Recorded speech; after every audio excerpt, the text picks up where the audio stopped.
All right. Good morning, good afternoon, everyone. I'm Mike Del Preti, and you are listening to the Listings Battle webinar.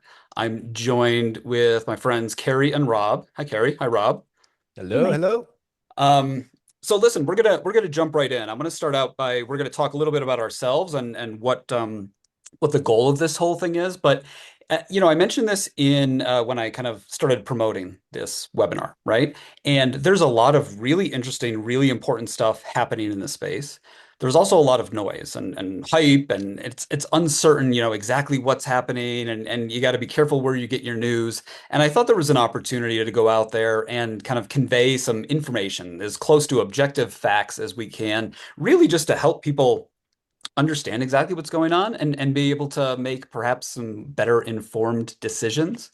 Now, I'm not an expert in everything, so as I was thinking about this, I reached out to both Carey and Rob, and they were gracious enough to join me for this. And my hope is that, combined the three of us over the next 60 minutes or so, and this will be recorded, is that we can do exactly that. We can kind of lay out some information, some facts, and really thinking about the important questions to be asking.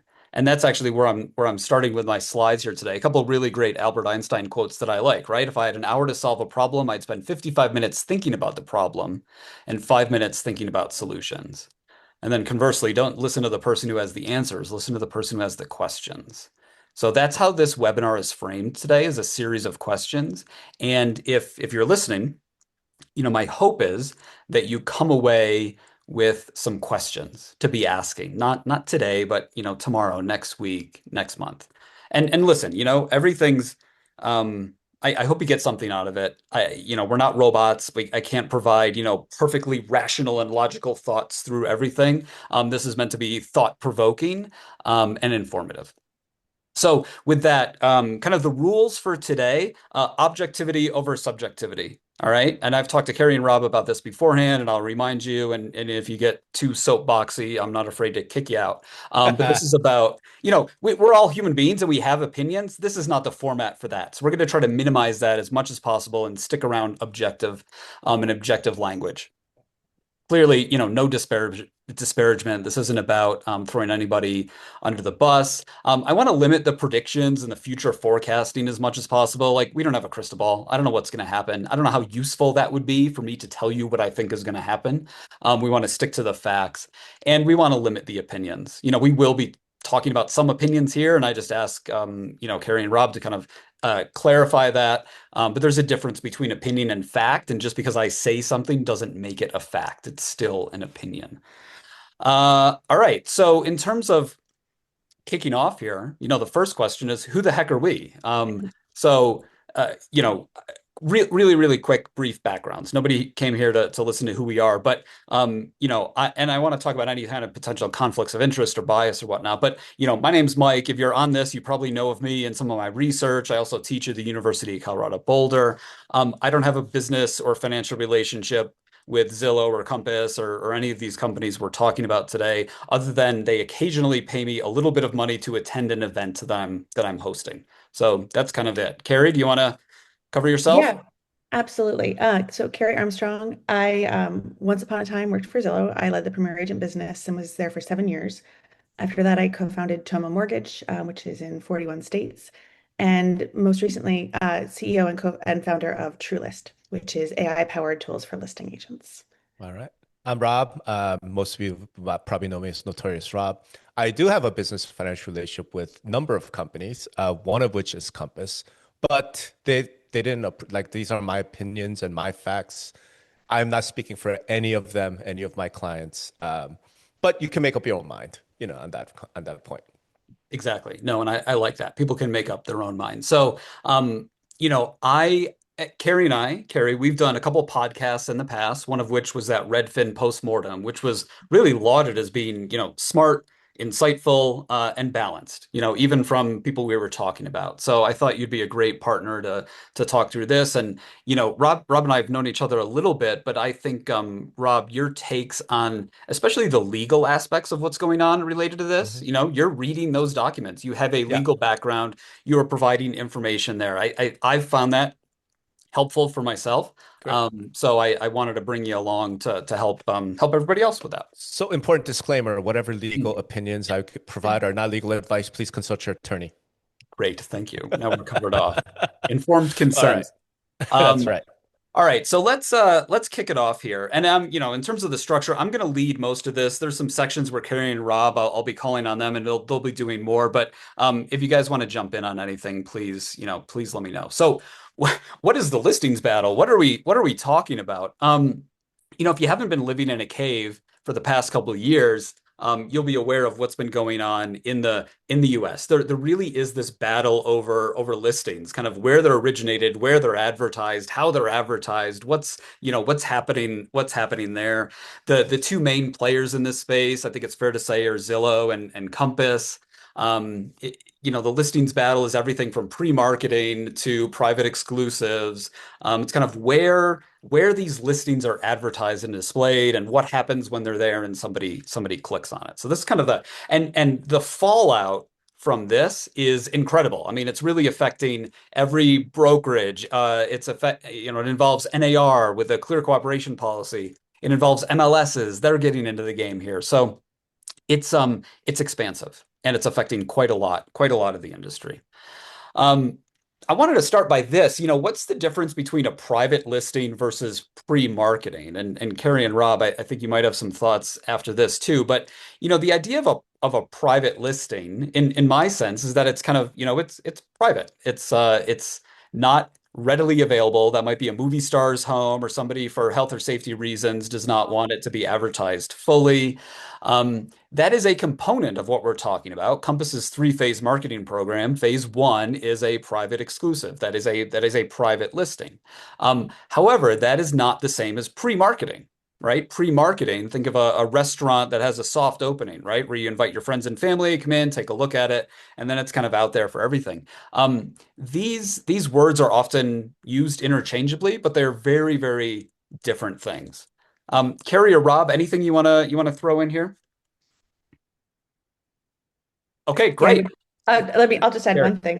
I mean, I think you hit it, like the key is that it's not widely distributed. And I think we have lot that you could argue, what is wide distribution? I think on every single portal in IDX, clearly not the case. On one portal, probably still public. On just your website, feels a little bit more private. This is really a spectrum, and there's no bright line at this point. I think eventually there probably will be.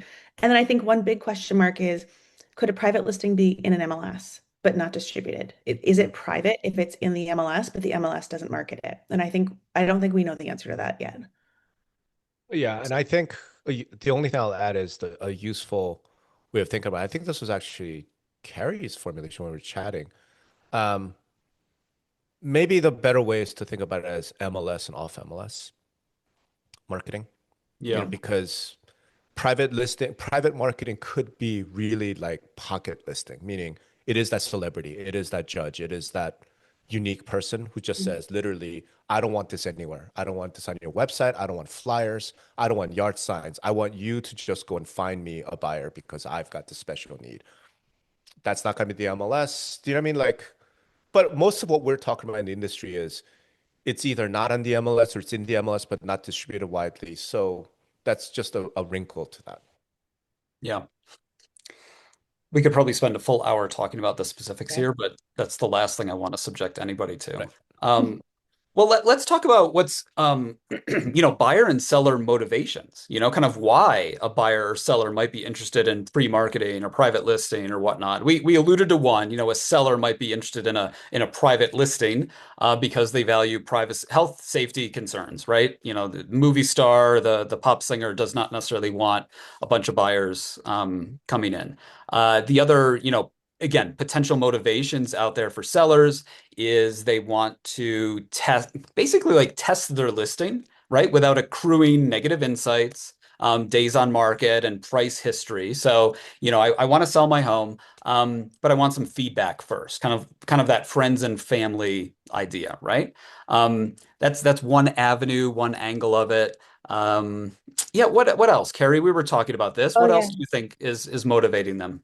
Well, on the buy side, I think buyers always want access to exclusive inventory, right? Who is the agent who is the mayor of this neighborhood, who knows all the listings and can tell me what's coming on market, like get me in 2 weeks early so I can think hard about it, or even get me in and make a preemptive offer.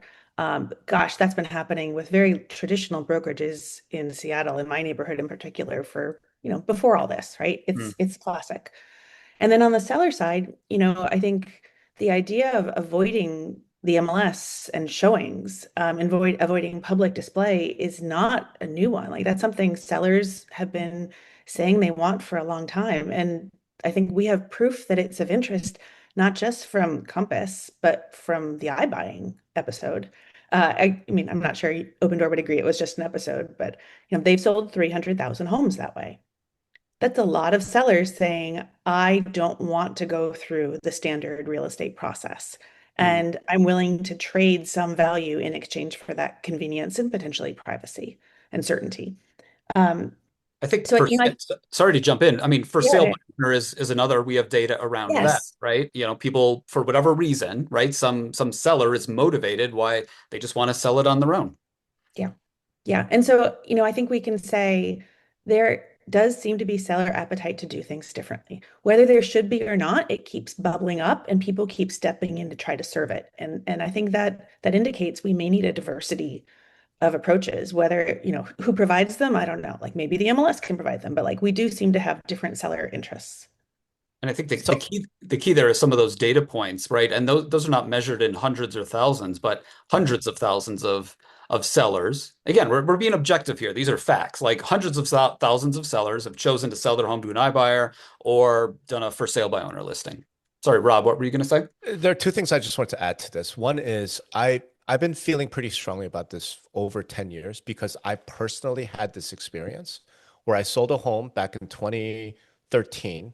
I had two little kids, and it was just a hassle. I remember going to my agent. This is before any of these concepts were even being talked about, and saying to him, "Listen, if you have a network of buyers, like reach out to your database or do whatever.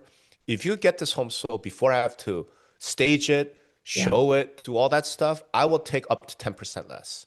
I Hmm. remember telling him that specifically. Now, I'm not a celebrity. I'm not a judge. I'm not none of those things. So one of the things I've always thought is it's this notion that only special people get to do this private thing is just wrong. Like Hmm. regular sellers often have whatever's going on in their lives that says, you know what, if I could just avoid the hassle, I'll do it. Right. Well, The and second maybe, thing, yeah, yeah, go well, ahead. for Rob, I'm gonna transmogrify your opinion into a question, which is Sure. who should have access to selling options?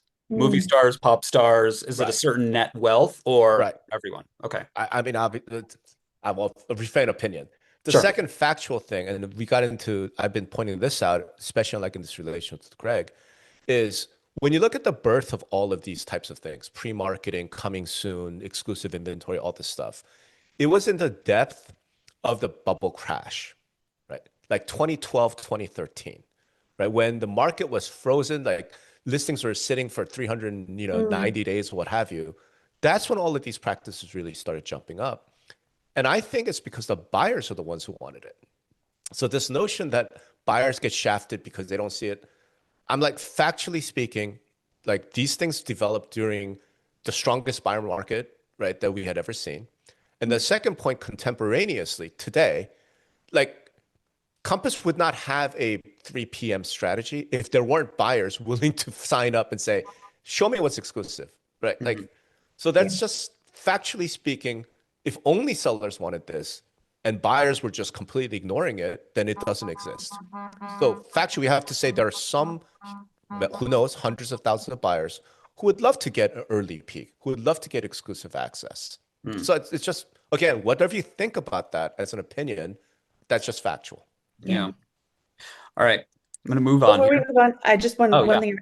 Mike, I just love that you said buyers and sellers here because Hmm. it is so important that we dissect the word consumer and remember Mhm. that it's a two-sided transaction with different motivations on both sides. And anytime anyone speaks for the consumer and doesn't take that into account, I think we're oversimplifying and really it doesn't do anyone a service. Right. Buyers and sellers. Yep. Yes. 100%. Thank you. Um, Okay, so getting into the one of the questions: do off MLS homes sell for more or less? This is an important question to be asking. I just I want to kind of quickly run through some of the data on this because I think that the data we see is relatively mixed. Um, Zillow did a survey in 2025 looking at off MLS home sellers, circled in pink, a loss of 1.5% nationwide.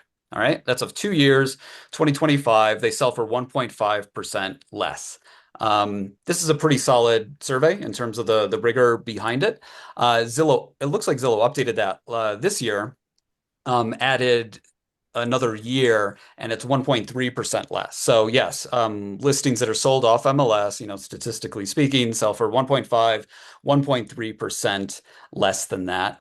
Uh, Compass at the same time last year, issued their own report saying pre-marketed listings were sold for 2.9% higher. So you have 1.5% less, 1.3% less, 2.9% higher. It does occur to me, I mean, this is getting really nuanced. They're actually talking about different things, right? Zillow's talking about homes that are sold off in MLS. Compass is talking about homes that are pre-marketed. And I think I have it in a couple of slides, but 90, what is it, 94% Compass said of its homes are sold on the MLS. Right. So there's different things here. It's like, is it sold off the MLS or on the MLS? Is it pre-marketed or not pre-marketed? But the data, there's some of the data out there. There's also like you can't A/B test this perfectly in this universe. Like, how do you know? You're just looking at comparables, and it's messy. And there is a margin of error. Like Zillow uses its estimate to determine this stuff, and there is a margin of error on this estimate, right? 1.7% for on-market homes. 7.2% is a median error rate for off-market homes. So this is not like set Mm. science. The most we can do, I believe, is kind of get some different data points around and triangulate. And everybody should be asking this question, right? Is it sell for more or less? Right. Um, The I- one thing I want to add to that though, Mike, is, yeah. and I've written on this, right?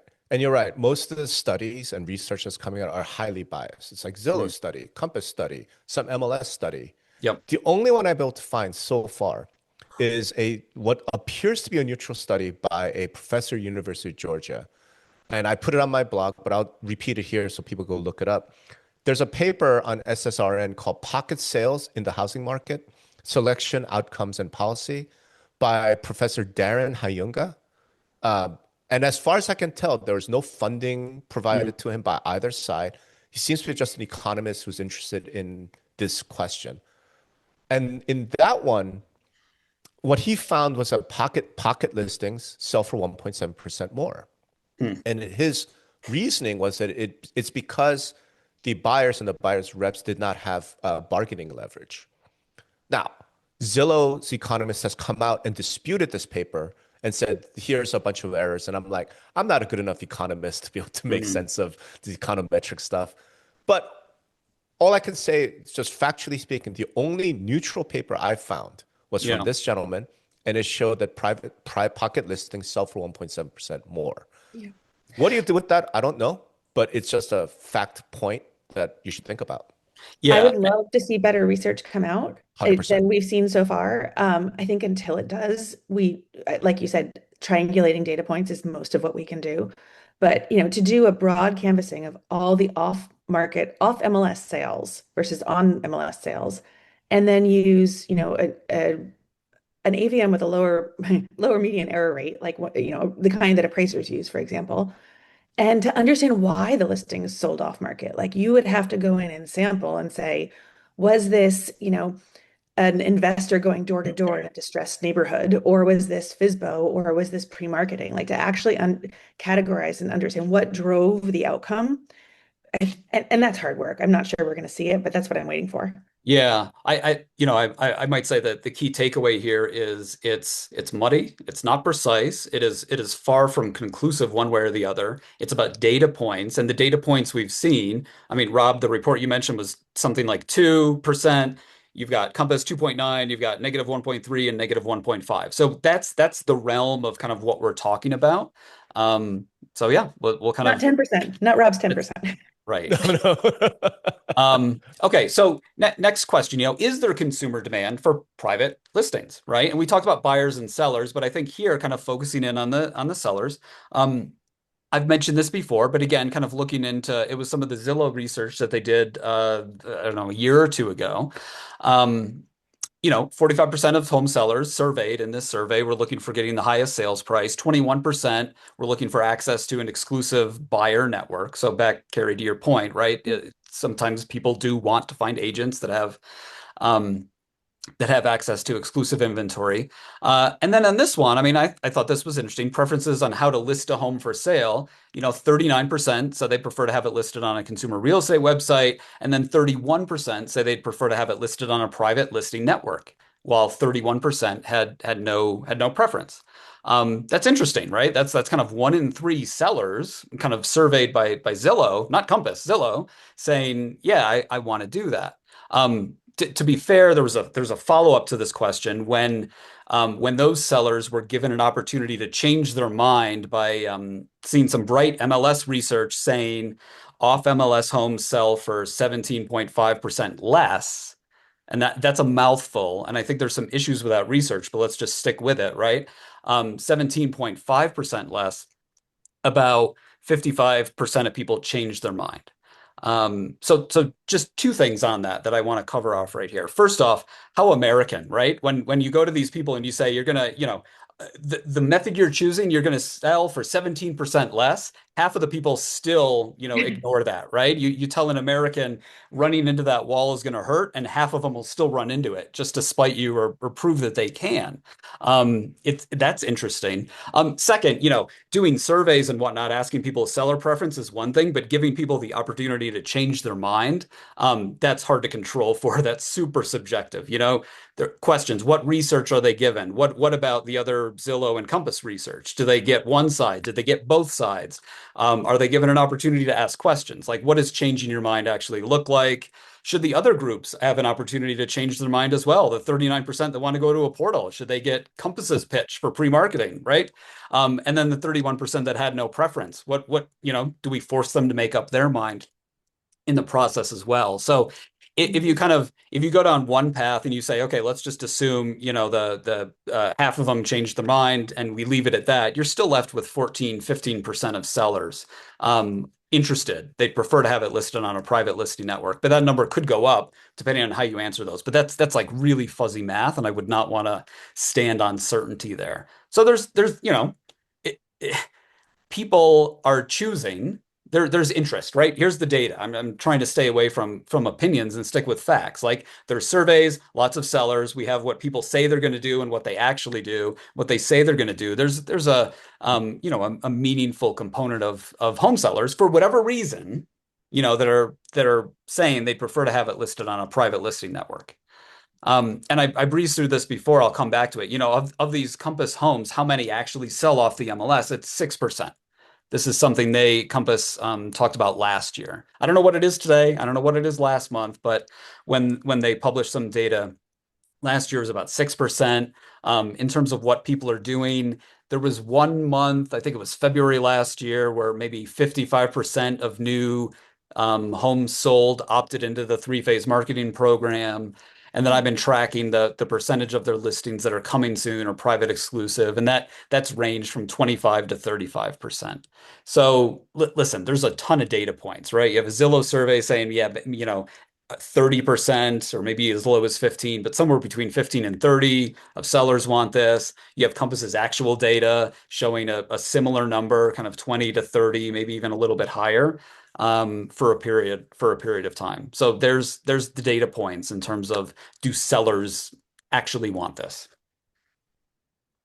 That's a mouthful. But I want to keep going. And then the last question in this section that I added here is, do private listings constitute consumer harm?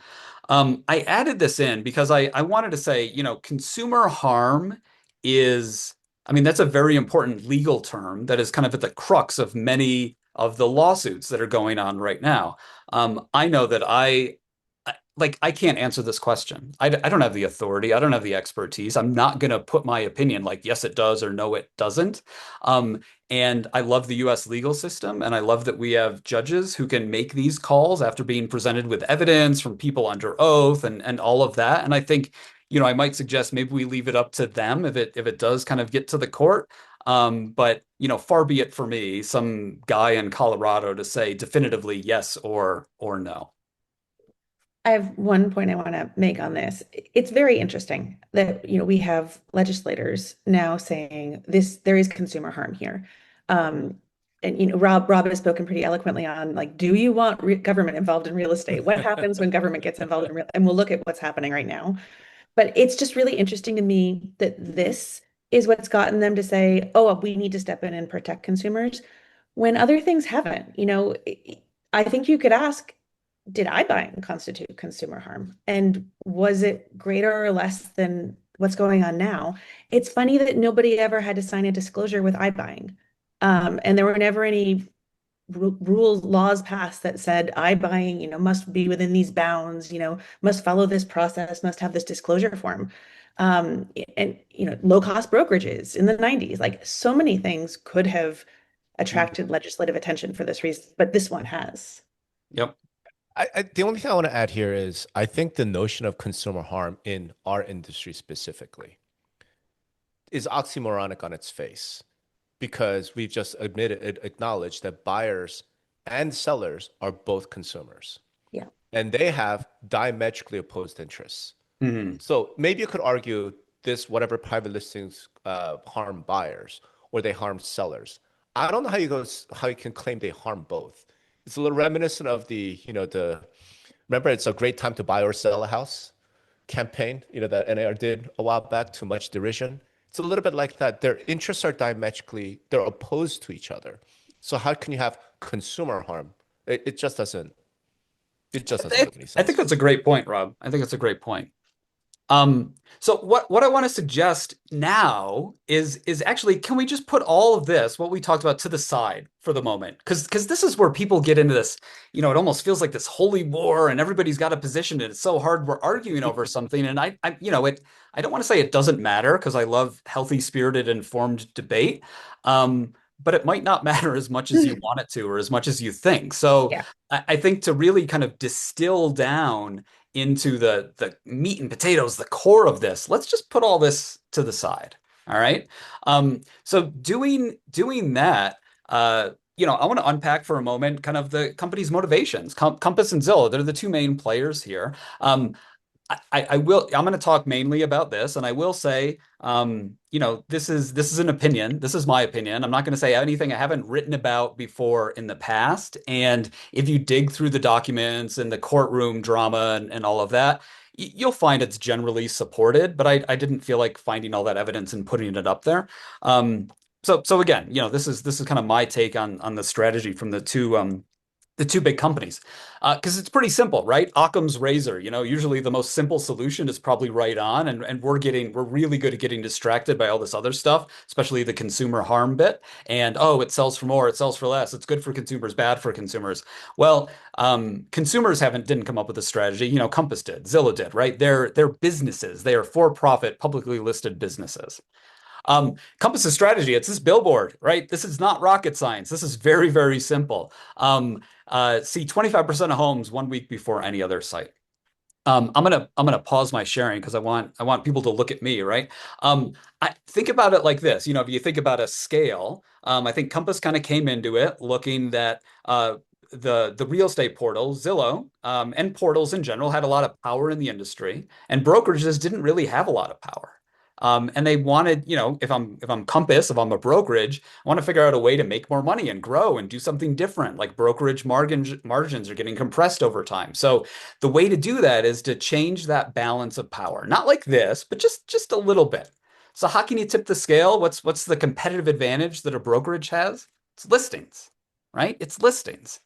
And it's not, we're not talking about and this is again this nuance and where I think a lot of people, for right or wrong, may get it wrong or say it wrong is that we're not talking about completely fragmenting the listings, right? If I'm a if I'm a brokerage, I know I can't do that. I know I can't just keep my listings in my little universe and succeed, right? People go to Zillow, they go to Realtor.com, they go to Redfin. So it's about how do I just kind of slice off a little bit at the beginning, a couple weeks of time, so you can fundamentally say this, right? See 25% of homes for sale 1 week before any other site, 1 week, right? There's a temporal component to this strategy and the listings battle. It's not all listings for all time. It's taking just a little bit of time right at the beginning. And with that, the hope, was that the brokerage could kind of tilt the balance of power just a little bit with those real estate portals. And in doing so, right? I mean, this is again what's great about our country and the free market economy is Compass can't just come out and say, "Oh, we're doing that," right? Convince, they have to pitch the agents, and the agents have to pitch it to sellers. You can't force anybody to do that. So how do you pitch it in a way that is good for the agents and good for the sellers? And if you go, I'm not gonna, this is not a Compass sales pitch. You can go to the website, you can read the pitch about all of that. They've packaged up a program where they believe they're adding value to consumers, while also getting this. And I mean, nobody's saying that Compass's only reason for doing this is, this moral high ground, seller choice and whatnot, right? We're putting that all to the side. They are a business. They are trying to do this. Clearly, it is good for them as a business. It could be used as an agent recruitment tool, retention tool. I've written about that. I've done the numbers in the past. It's not rocket science, and I don't think any of these businesses should be shamed for trying to make money. You know, I get an email once a year saying my Spotify subscription went up. I'm not asking like, what have you done for me lately? It's just, yeah, I'm getting Consumer slowly, harm. slowly screwed over time. I wish I could do consumer harm. So anyway, there's that, and as evidence of that shifting balance of power, I love this news headline, right? Where Zillow launches their preview product, offering leads and financial incentives to listing agents. Who would have thought if you went back 2, 3, 4, 5 years and you could say Zillow's going to take listings and they're going to offer leads or financial incentives to the listing agents? It's kind of a big deal. I think it's a big deal. That's my opinion. Yeah. I think it's a big But deal. it makes sense for them. I mean, if there's one thing that's an existential threat for Zillow, it's disruption to listing inventory. Hmm, Because without listing inventory, there is no traffic. And as you know, since they closed their iBuying business down, they don't have listings, right. right? I think Dave But they Lineker don't have once said, unique, yeah, they yeah, no don't unique have listing. listings and don't have unique listings. Two different things. Like first, existential threat, protect the listing pipeline. Well, Second, what can they do to get unique listing content? Whether it's investing tons of money into 3D home walkthroughs or whether it's trying to engage sellers and updating their listings, like so many efforts over the years, and Zillow Previews is one of them. yeah. What the dream solution, the dream scenario for Zillow is this leads to agents come to Zillow to enter their listings first, not to the MLS. And Previews sets that up so that if you're a broker, your agents are giving your listing to Zillow before they're giving it to you. And that's a remarkable position for Zillow to be in. Mm. Yeah, and we'll talk about kind of that listing input section a couple slides Yeah. later. But Carey, you kind of set up this next section. Well, like what is Yeah. Zillow's strategy? I mean, again, this was out in the documents in court and all of that. It's not rocket science. It's super easy. Like Zillow derives its power from consumer eyeballs, right? And you get consumer eyeballs by having all of the listings, right?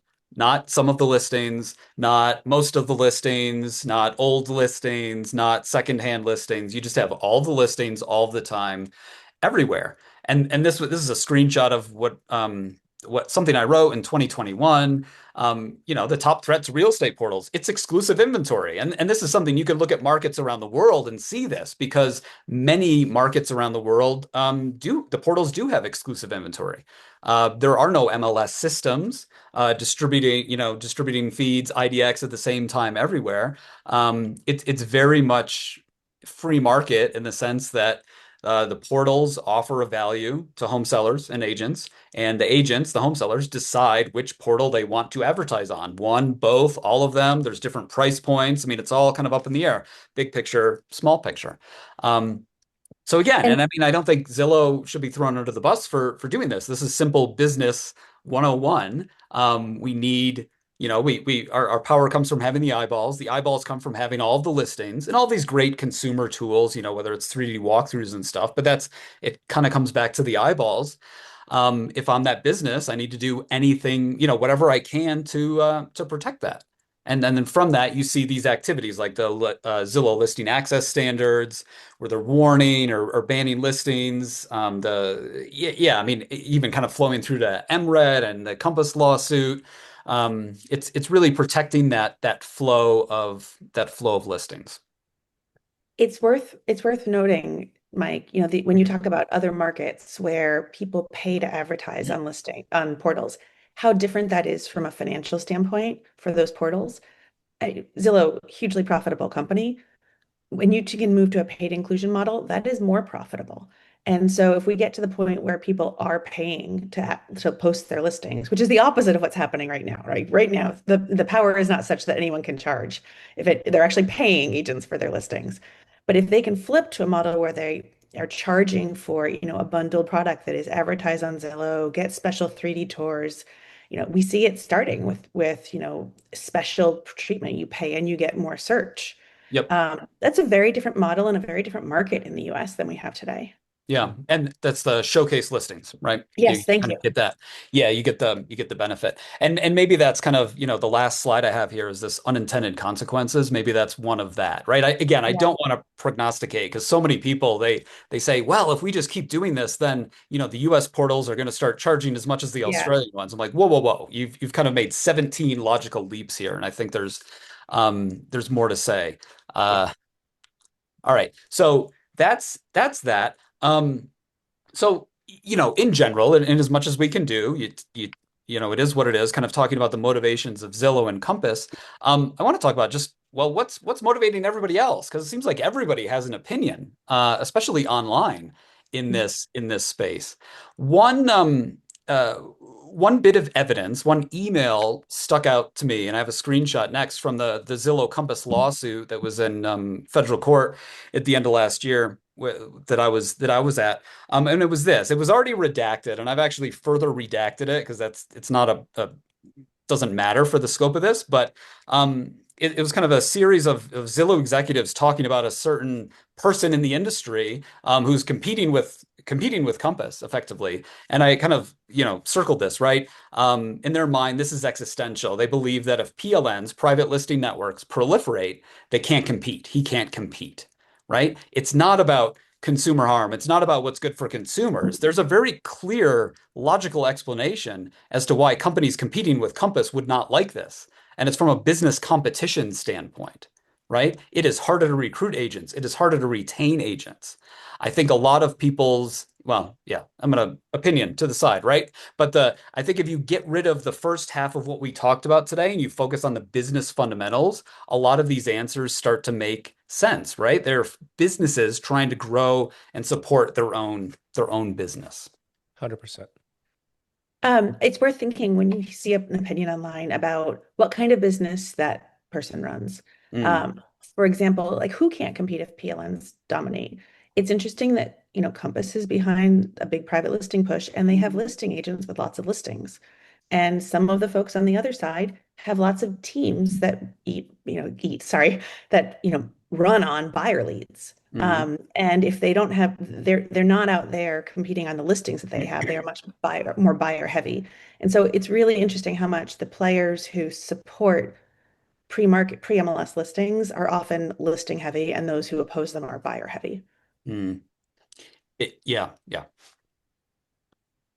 All right. Let's talk about what's actually going on in with the state legislation, the laws, and I'm gonna tap on Rob a bit to chat Sure. through this. But there's this question. You could be excused for reading some news headlines and thinking that states are banning private listings, right? Right. There's people celebrating victory, popping the champagne. But when you actually go into it, and I've gone into it a little bit, Rob's fully gone into it. There are some differences. I put together this kind of handy quick chart.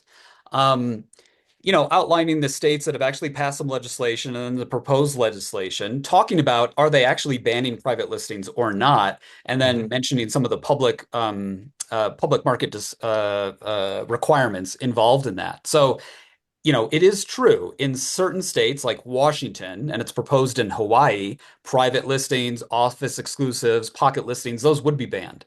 But in the other ones, it's allowed, right? It is totally allowed. You just need to sign a disclosure form.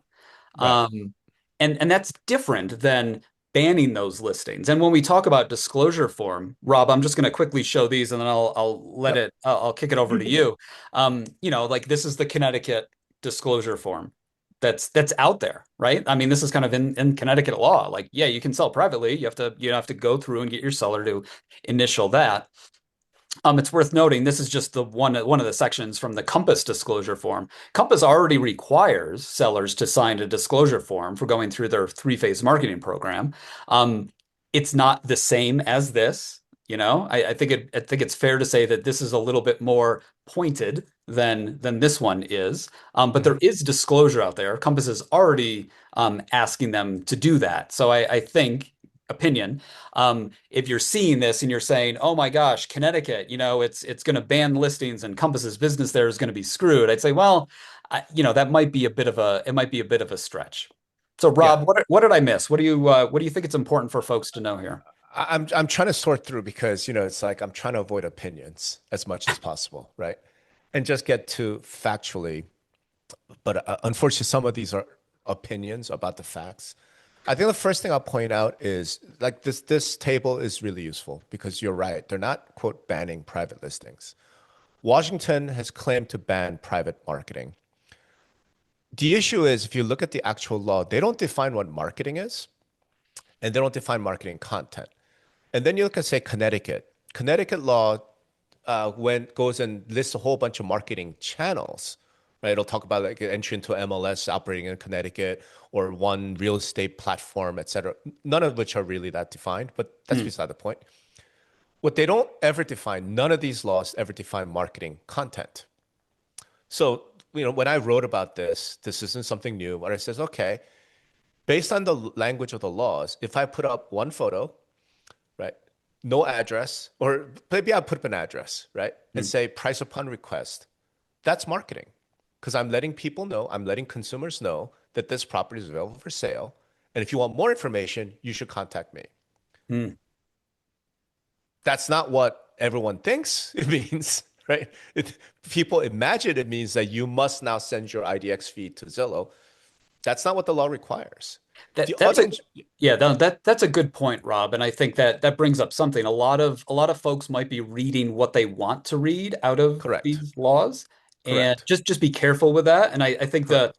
uh, the other thing again related to that was, well, that'll have to be, what you just talked about. Let's say the state of Washington, Compass. I think I saw something last week. They said, yeah, we're adhering to the law. We think what we're doing adheres to the law. That's So right. that'll need to get litigated, right? And that'll need to go through the courts, and that might take two, 2, 3 3 years. years. Right. That's right. There's something else, which is none of these laws like come out and say you must enter it into a portal. Mm, Right. For that matter, they don't define what a portal is. They'll just say like real estate platform, or they'll say a website generally accessible to the public, something along those lines. And I'm sitting here like, okay, compass.com is generally available to the public. Right. Zillow.com is also generally available to public. Zillow's a broker, Compass is a broker. So what makes Zillow different than Compass? It's so when you actually look at the language and you think through what these laws are saying, it's not actually achieving what the headlines are claiming they're achieving. If anything, what I think and this is why I'm so opposed to government intervention, right? If anything, all of these laws make things worse. Right? The perfect example is the Connecticut disclosure form that you showed, right? mm, Right before that came out, I wrote a giant post talking about what informed consent means, right, in a fiduciary relationship. And one of the things I argued for very strongly was informed consent does not mean you just get signatures or initials on a standard form. Right? Informed consent means you have to sit there and explain to your client, look, here are the pros and cons, right? What Connecticut did is by creating a state sanction, like here's the form, I believe, this is opinion, that Connecticut has created a safe harbor. So now if I'm a Connecticut seller, I just initial the Connecticut form. And then I go back and say, but you know what? My agent never really explained what this means to me. You no longer have a claim because the agent's like, I had the state form, I signed it, I'm in the safe harbor, you can't sue me. Hmm. How is this better? Even if your intent was, hey, let's avoid sellers getting bamboozled, getting, strong armed by the unscrupulous agent. How is this better? This Yeah. is strictly worse, in my opinion, I right?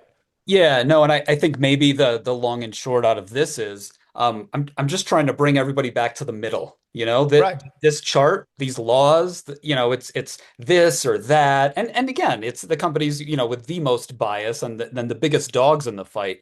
But the reality might be here, and it's quite nuanced. So kind of be really careful about where you're getting your information from. Sure. Yeah, no, that's But great. I have to make this, like this is another example. New York law, which I Mm. haven't fully read. But one of the things that New York law does that's special is defines what a multiple listing service is. And it defines it as a database for real estate professionals to share info. It does not say all the real estate professionals. It Mm. doesn't say majority of real estate professionals. It just says real estate professionals. And I'm looking at this law going, okay, now the state of New York has defined the multiple listing service as two agents who have share a database. That is a multiple listing service. Are you kidding me? And from the industry standpoint, we've always understood the MLS to be a vehicle for cooperation. State of New York has just come out and, well, they haven't signed it yet. But what the law says is, no, no, you're just a database, two or more agents. What are you doing? Like, what are we doing? I, Like, I this I is get the damage, Yeah. the unintended consequences of government action in our space because they don't know what the hell they're doing. These legislators don't know. And yet we're inviting that in. It's dumb. Un, That's an opinion. It's dumb. unintended consequences, I think, is the key phrase out of that. Yeah. Um, okay, so Carey, I'm going to lean on you a little bit for this one. So, how are the MLSs responding to all of this? I'll give my kind of 60-second overview and then chime in with what you think it's important for folks to know. I mean, we've over the past couple of months, we've seen a couple MLSs go national. I'm not entirely sure what that means, but they're expanding to go national. We've seen, I think, those similar MLSs. Do deals with Compass, listing deals where some of them are getting access to all of Compass's national inventory. Some of them are getting access to coming soon listings, which Compass is also sharing with a portal, Redfin. So there's lots of deals and whatnot kind of happening around there. And then the last bit of news, and I'm not sure I can offer anything new or interesting, insightful on this. Those the MLSs like MRED in Chicago cut off Zillow's listing feed because Zillow was violating the MLS's rules because they were enforcing their listing access standards. Other MLS down in Nashville, Tennessee, was threatening to do that. There's negotiation, so there's a bit of power plays going on, a tug of war. But yeah, Carey, what else do you think is important for folks to know? It's really changed a lot lately. I think when this began, what we saw was MLSs looking to NAR for guidance and doubling down on defending NAR standards. And now that, NAR has effectively exited policymaking, from my point of view, in this space, we saw a period of time where MLSs were like, well, shoot, what are we going to do? The answer seems to be that many of them will start to compete. And we've seen there are bigger, more prominent MLSs that have grown over time, but we see them starting to actually differentiate by saying, we are going to support emerging models and we're going to do deals and we're going to have features that other MLSs don't instead of just being the same standard thing that NAR enshrines as an MLS. And that's really interesting. So they're not national yet, right? But the fact that these MLSs have said, we're going to have some inventory that we don't distribute, and we're going to have national scope. Like anyone can join. They don't have to be licensed in our state. They don't have to be a member of our association. And they can post listings is remarkable. Hmm. Whether, who's gonna, I don't know if we're gonna prognosticate, but that is like a different scope of not just geography, but also function for an MLS. Yeah, I feel like it's hard to go too deep into this topic without getting more opiniony and prognostication. Yeah. Um, Yeah, but yeah, so that's kind of that's what's that's what's happening. There's a tug of war going on, and I think leading into that, Carey, we were talking about listing input and BLX and all of that. Yeah. Do you want to circle back to kind of what's going on there and why it's important? Yeah, what is BLX? So Cotality, the nay core logic. Has come out with, they haven't launched something, but they've announced that they're working on something called BLX that will be effectively an upstream listing input client that will feed listings into all of the Matrix MLSs. And they are working with Home Services of America and then KW. KW is another, it's worth noting Cotality and KW are both owned by the same private equity giant. And so, They're owned by one of the same, but one of them is not the same. So there's like a yes, 50-50 yeah, ownership in yeah, there. Yeah. yes, you're right. It's not entirely. So it's really interesting to put yourself in the position of Cotality, right? They have all of the MLSs paying them substantial fees for Matrix. Typically 15 to 30% of the MLS's revenues go to Cotality.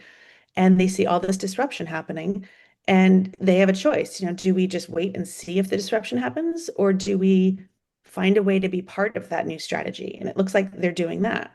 Um, they will use back-end interfaces to send listings into Matrix MLSs, which is, those are the biggest MLSs in the country.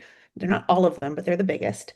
And I think those MLSs will be in an interesting position where they have to figure out if they're going to take those feeds. Mm. And so that this will be super interesting. The thing to remember about Cotality is this is the same vendor that ran this play for Upstream back in the 2000s, Hmm. 2010s, 2010s. Hmm. Upstream's vendor was first RPR, and they spent 13 million with them. And then they tried with Cotality as well, and nothing happened, nothing shipped. So we'll see if things are different this time around. It's a very similar play, um, different governance model, different ownership, but it's really interesting to see how we have yet another push in that direction to own listing input. Yeah. Hmm. And I kind of think about it. I don't know if anybody remembers, but you have like as you're a kid, you have the baseball bat and you're kind of figuring out who goes first and you're doing this and whoever's up top Yes, last, right? And yes, and there's a lot going on, but it's kind of that. It's like, oh, listings are important. Well, let's figure out where we syndicate the listings to, and maybe we have coming soon, and then we'll do this. yeah. And listing input is kind of the latest one on top. And I think maybe there is a bit of a well, there's a focus. There's a focus on that. Mhm. And folks, brokerages, maybe agents, maybe portals, you alluded to them before, are realizing, how important it is. Like, oh, if we're the source of input, that can be used to derive a degree of power in terms of where these listings are. If I'm worried about, not having all the listings, well, if they're inputting the listings on my platform, well, then I have them by default. They Yeah, are there. It's easier to publicize them and put them out yeah. Both for industry players and honestly for brokers too. there. Brokers look around and they see all the consolidation happening, they see these power plays, and they think, well, how do I respond? And they can't because their listings are going straight to the MLS and the MLS is making that decision.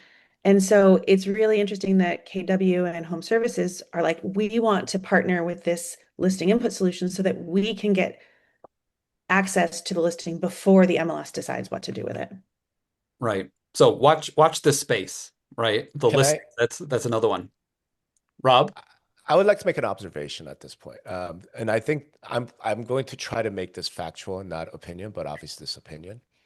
One of the interesting things about all of this battle over listing input and BLX and whatnot is that the people doing it, I feel, are still stuck back in 1990s technology, and they're simply not cognizant of where we are technology-wise in Mm. 2026. In other words, to me, the notion that KW Home Services felt they had to go to a vendor like Cotality to do listing input, I'm like, Claude exists. I don't know what to tell you. Like, that's just something, again, from a standpoint of like, ask the right questions, right? Mm-hmm. In Yeah. 2026, I think you have to ask the question, do you need some big giant vendor to Mhm. create listing input for you? I, Yeah. I have my Yeah. opinion on that, but it's a question to be asked, I think, as you're thinking about these things. Rob, I And that's what appreciate we're your doing, asking restraint. questions. Um, All right, so I think we have just about five minutes left here, which is great because I've only got two slides. The next to last one, which I'll basically talk through briefly, what exactly is being litigated in federal court? There was Between who? well between Compass and Zillow, the kind of Okay. the main litigants here. So last year, Compass was suing Zillow. That's been settled, or It's yeah, done. It's it's settled. done, Yeah, right? And it's now done. this year, Zillow's suing MRED, which is a Chicago area MLS, and Yep. Compass. I just want to be clear. What's not being litigated in federal court is the first half of this presentation. Is this good or bad for consumers, right? No. We're not litigating private listings. We're not litigating pre-marketing. That is, it gets brought up and people are talking about that. Right. But that's not what's on trial here. Mainly what is on trial are, again, I'm not a lawyer, but issues of anti-competitive monopolistic behavior, right? And then also collusion. This idea that if you get a bunch of companies ganging up against one other company, that is collusion, and you see that in both of these trials. So that's what's being litigated. If you're waiting for the federal court to declare Compass's three-phase marketing program illegal, don't hold your breath. It's gonna be a while. That is not what is on trial here. I think the MRED Zillow thing, I guess my opinion, this is an opinion, is that Zillow would like to make that be about private listings and about buyer harm. Mm. But I think you're right. I think fundamentally it's an antitrust case about collusion, about horizontal boycott, et cetera. What I find so interesting is that Northwest MLS versus Compass, as the other Oh yeah. lawsuit that is still being litigated in federal court, is almost like this weird mirror, right, of the Zillow versus MRED, right? Because what Zillow's claiming is MRED, through its rules, has colluded with Compass and other, big brokers to have this anti-competitive rule. Compass's claim is that Northwest MLS, in collusion with a bunch of the brokers, have created the rules that are anti-competitive against Compass.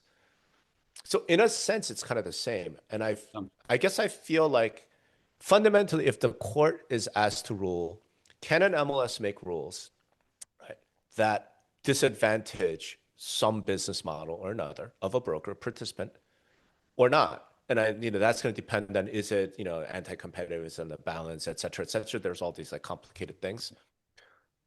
But to me, that's kind of the question, right? yeah, no, that's awesome. I'm glad you pulled Right. that out. Like that is the question. Yeah. And the relevant thing to me, and when I wrote this when the MRED Zillow case got filed, is did MRED change its rules because of Zillow's actions? Zillow's claiming that MRED did, right? Because they issued an email. Mm, I think MRED's going to argue we didn't change our rules, we simply clarified it. mm. Whereas Northwest MLS, I think the record is fairly clear. They changed their rules, right? They did a bit of whack-a-mole because Compass kept trying to do these like loopholes and they kept trying to close those loopholes. That might be the difference between those two cases, right? Yeah. But if the judge in the Chicago case, in the MRED case, says, "Hey, MRED, you changed your rules because you were against Zillow," then I think the outcome should be the same. You're not allowed to do that. You can make rules, but you can't start changing your rules, to punish somebody because of a horizontal boycott, right? Yeah. So And when it's all said and done, I think it will come down to that issue. yeah, no, it's a good point. And like, listen, that's what's great about our legal system is that you kind of get to filter it all up with evidence and all of that and under oath, and then somebody who's, by definition, we've appointed to be a judge because they're unbiased gets to make that determination. But then the flow on effect will be quite significant. Hmm. And that kind of leads to the last one here. I mean, unintended consequences. Um, I don't think we have enough time to talk about this, but consider this kind of Carey or Rob, your 60-second wrap ups. I mean, are there unintended consequences? Yeah, there's a whole lot here. Um, Carey, is there anything you want to kind of leave everyone with, either related or somewhat related to this one? Yeah, I'll ask a couple questions. Firstly, what's the role of NAR these days? If there's been, what would a successful turnaround for NAR look like? Is it just about membership and finances, or is it about influence and advocacy? Because that the scope here has changed a lot for them. Secondly, unintended consequence, rentals? Are rentals in scope here? All Hmm. these laws that are being passed say rentals too. Investment properties, like that's a very different MLS and marketplace if all of those have to be online the same way. I let's think hard about what we're actually trying to accomplish here. Um, and oh my gosh, government regulation of real estate has arrived, and it's just as messy and scary as Rob. Like, can we put that genie back in the bottle? Is there a way to? What happens if we don't? Lots of unintended consequences here, and they go far beyond just, the streaming wars analogy. That's, I think, not the biggest thing that's going on right now. Mm.